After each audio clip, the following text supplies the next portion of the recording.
l'un des cœurs du sujet, on a eu l'occasion d'en parler ce matin, c'est d'être capable de fabriquer partout des équipes de France qui fonctionnent. L'une des choses que j'ai découvertes, moi je croyais connaître le monde, puisque ça fait quand même plus de 3 décennies que je m'occupe de ces questions internationales, mais en étant nommé à ce poste depuis une dizaine de mois, j'ai découvert à quel point ce que disait l'historien de la Troisième République, Ernest Lavis, est juste. Vous savez qu'Ernest Lavis, c'est l'homme qui faisait les manuels de CM2. On allait au certificat d'études avec les Gaulois, l'histoire de France, etc. Et le manuel d'Ernest Lavis vient d'être publié. Je vous conseille vraiment de le lire parce qu'on y trouve à la fois toutes nos forces nationales et puis nos grands défauts. Le grand défaut des Français, c'est que ce sont des Gaulois. C'est des Gaulois, ça veut dire des gens qui ont du mal à travailler ensemble, qui ont du mal à travailler en équipe. Et puis, quand ils butent sur un obstacle, en général, ont tendance à se décourager. En même temps, ce sont des équipes de gens très créatifs, très capables, très battants, très vaillants.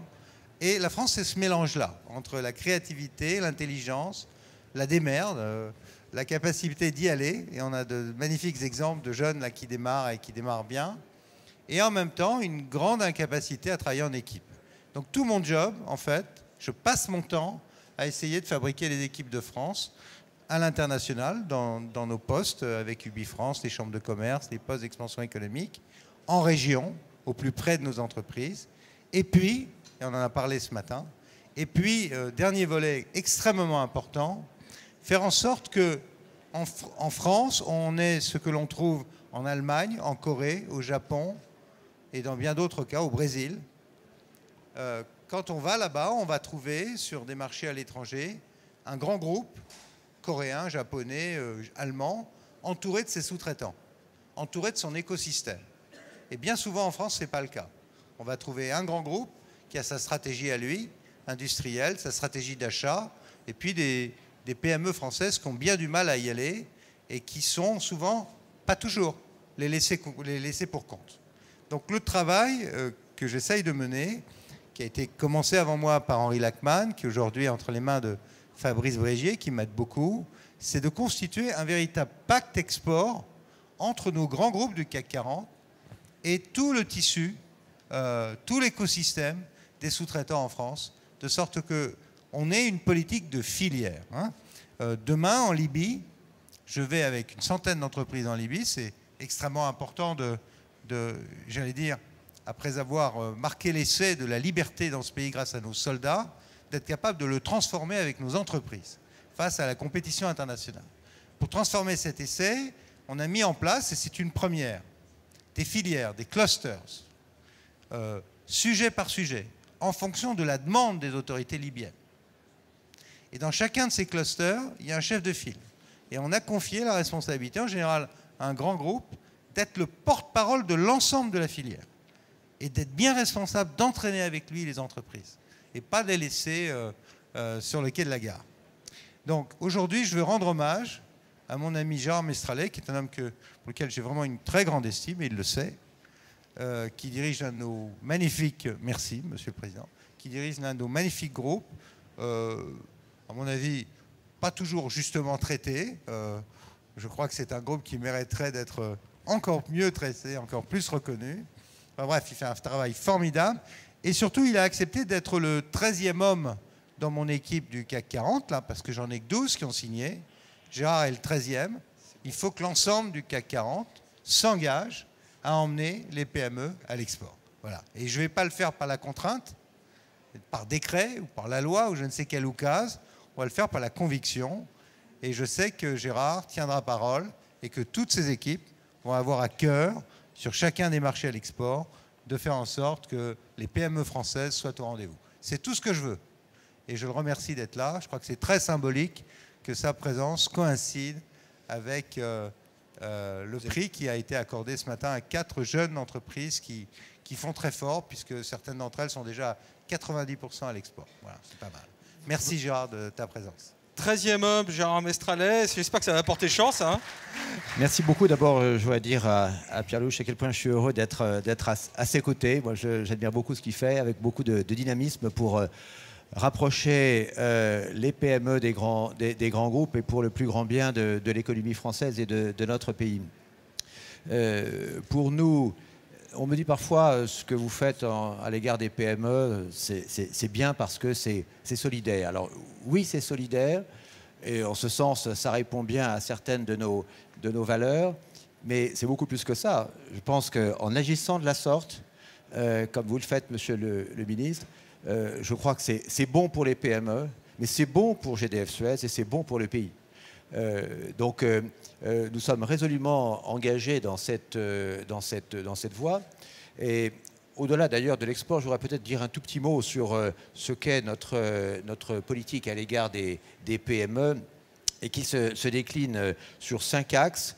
La politique d'achat que nous menons, l'animation dans les territoires, l'animation territoriale, les partenariats sur les projets, l'innovation et la recherche, et enfin le portage à l'international qui est un peu notre sujet du jour.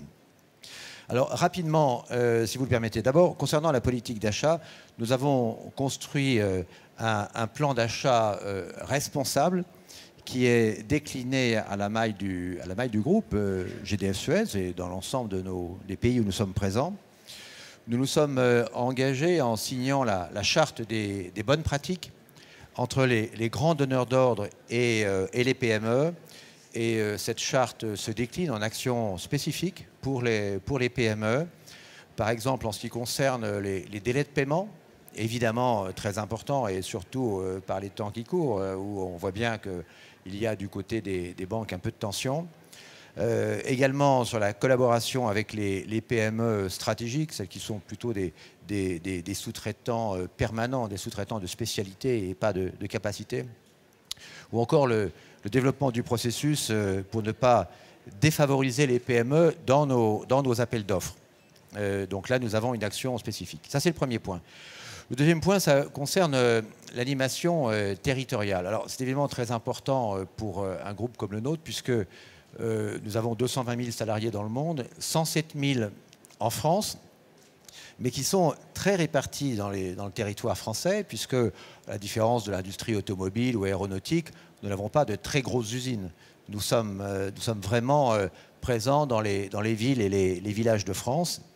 Et nous sommes donc soucieux à cet égard de développer les territoires, l'activité des territoires. Nous sommes en permanence aux côtés des structures locales, que ce soit les chambres de commerce et d'industrie, les chambres des métiers aussi, mais aussi bien entendu les collectivités territoriales.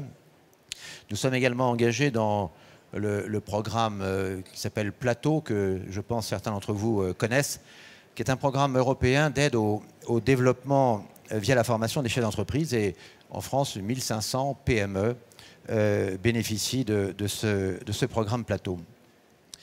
Le troisième axe, c'est la relation donc, relation commerciale avec les PME qui interviennent en tant que sous-traitants de nos activités. Et là, à ce titre, je voudrais souligner l'engagement de notre filiale, INEO, c'est une filiale de génie électrique, elle aussi présente un peu sur tout le territoire, présente dans Pacte PME. Et INEO multiplie les liens avec les PME sous-traitantes sur des services innovants, par exemple, et également par les opérations dites de speed dating, qui permettent aux PME de se faire référencer afin de participer aux appels d'offres.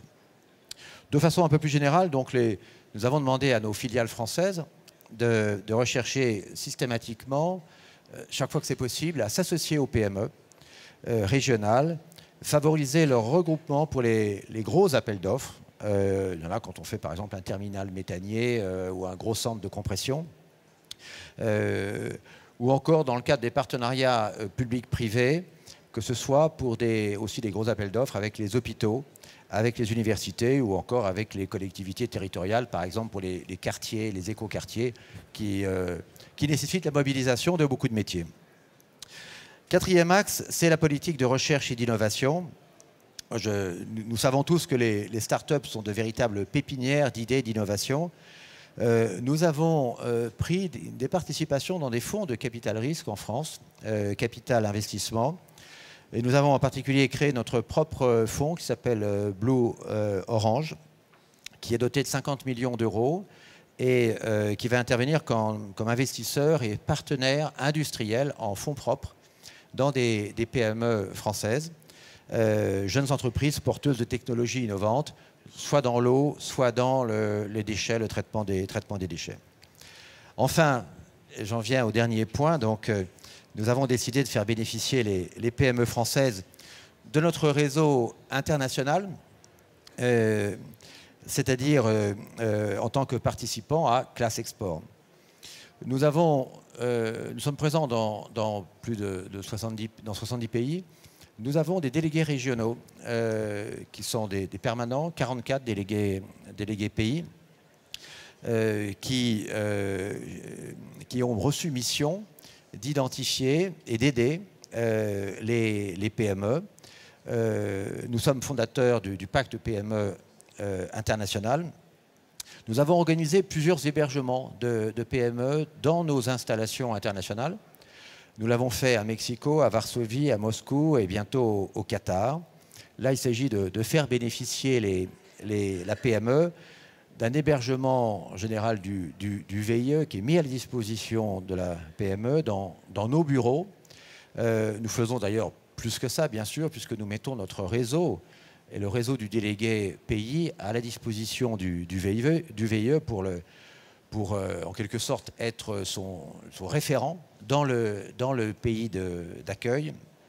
Et je suis heureux de saluer ici la présence de M. Moussafir, qui dirige Aria Technologies, qui est hébergé au Mexique. Comment allez-vous? Qui est hébergé au Mexique. On l'a vu en vidéo d'ailleurs tout à l'heure. Chez De Grémont. Oui, c'est ça. Je crois qu'il est intervenu effectivement au début de la matinée. Monsieur Moussafir a coutume de dire qu'il faut chasser en meute.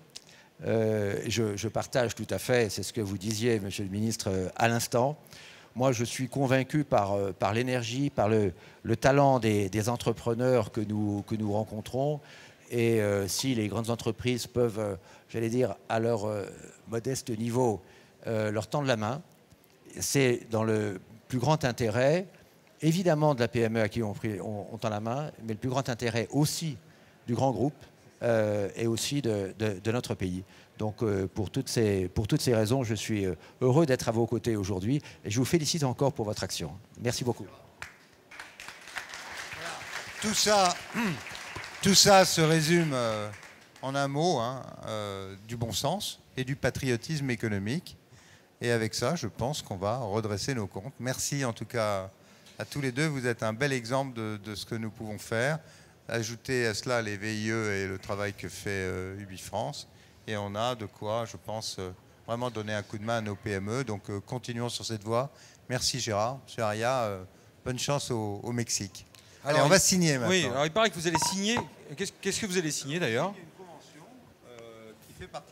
Une convention qui fait partie de Pacte Export et où Gérard va amener la signature de GDF Suez à ce protocole qui prévoit en effet le portage, l'accompagnement, le portage par les grands groupes, les coups de main divers et variés qu'un grand groupe peut donner aux PME à l'export, dont l'hébergement, tout ce qu'a dit Gérard tout à l'heure, et puis surtout la politique d'achat, la politique industrielle qui va avec. Ce qu'a dit Gérard tout à l'heure sur la politique industrielle en région est absolument stratégique.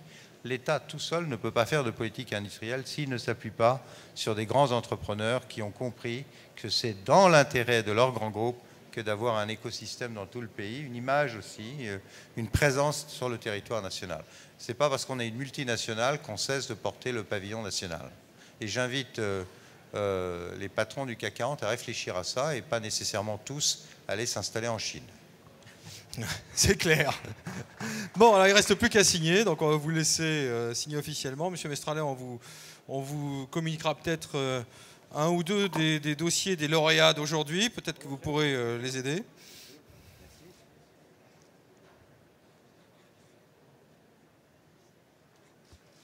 Voilà. Et bien voilà qui est fait. Alors je crois qu'il y a aussi une signature de convention à faire entre avec l'entreprise Aria, non, c'est ça ce qu'on m'a dit? Voilà. Qui est le contrat de portage, ou l'avenant au contrat de portage déjà existant. Oui. Alors, qu'est-ce qu'il y a dans ces documents? Enfin, en tout cas, ça s'engage. Je peux dire un mot sur ce qu'il y a dans ces documents. En fait, ce qu'on a entrepris avec GDF Suez, c'est d'essayer de s'implanter au Mexique. Je vais peut-être dire 2 mots sur ce que fait Aria. On s'occupe de simulation de la pollution atmosphérique, donc on fait du calcul et on s'occupe également, de toutes les grandes villes du monde. Donc Mexico est une ville très polluée. On aimerait pouvoir s'en occuper, mais on commence pour le moment par une ville plus petite qui est Puebla. Et on a également des installations pour le suivi des installations industrielles, dont les stations d'épuration. Et GDF Suez a un très grand nombre de stations d'épuration au Mexique, puisqu'il est présent depuis très longtemps. Et pour réussir à estimer le marché mexicain, la formule du VIE hébergé chez De Grémont nous a permis de fonctionner de manière optimale et d'avoir tout de suite quelqu'un qui est au travail et qui s'adresse aux clients au lieu de s'occuper de logistique et de sécurité. Donc on prolonge le contrat de portage par ce document qui nous permet de conserver Anaïs pendant 1 an de plus dans les bureaux de Grémont et d'envisager l'ouverture d'une filiale ou la création d'une réalité mexicaine. Messieurs, alors est-ce que vous avez... Oui, vous avez un stylo ou non? C'est toujours la même chose, il manque toujours le stylo pour signer. C'est là.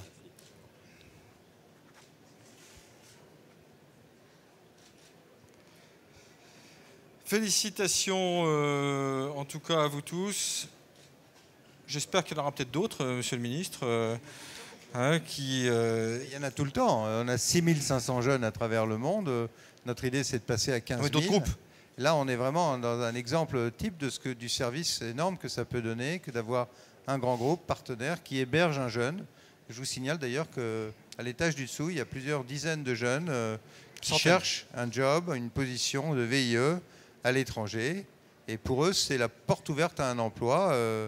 Dans 80% des cas, il y a un travail au bout et c'est extrêmement utile pour notre développement international que d'avoir tous ces talents, tous ces jeunes à l'international. Merci. Très bien. Juste un mot pour dire que je trouve que ce partenariat tripartite entre l'État, qui effectivement met ces VIE, ces jeunes à disposition des PME, les PME et les grands groupes, est extrêmement puissante. Cette coopération tripartite est très forte pour le pays, très porteuse à l'export. Et puis, elle crée, elle institutionnalise en quelque sorte ce lien particulier sous la bénédiction de l'État entre une PME et un grand groupe. En tout cas, nous avons fait l'expérience avec Aria, avec M. Moussafir, comme quoi c'est extrêmement utile. Voilà. Oui, il arrive que les politiques ne soient pas toujours totalement inutiles. Ça, c'est quelque chose qu'on a fait ces dernières années. On en est très fiers. Et puis, je préfère ça que de parler de fermer les frontières. Ça prouve qu'on peut avoir des boîtes qui travaillent à l'international, des jeunes qui vont chercher de la richesse, du travail, un avenir. Allons-y, organisons-nous. Je peux vous répondre. Je suis parfaitement d'accord sur le déni de mondialisation est quelque chose d'effrayant. Et en ce qui concerne une PME comme Aria, qui est essentiellement constituée par ce que ses ingénieurs ont entre les 2 oreilles, c'est vraiment très important d'avoir des hommes et des femmes qui ont envie de prendre l'air du large. Et on fait 70% à l'export. On ne le fera pas avec des gens qui ont peur de quoi que ce soit. Voilà un vrai exemple d'équipe de France du commerce international avec des grands groupes, des PME. Merci à vous tous. Merci Gérard Mestralet d'avoir été là avec nous pour cette signature. Merci Aria Technologies. Merci à vous tous.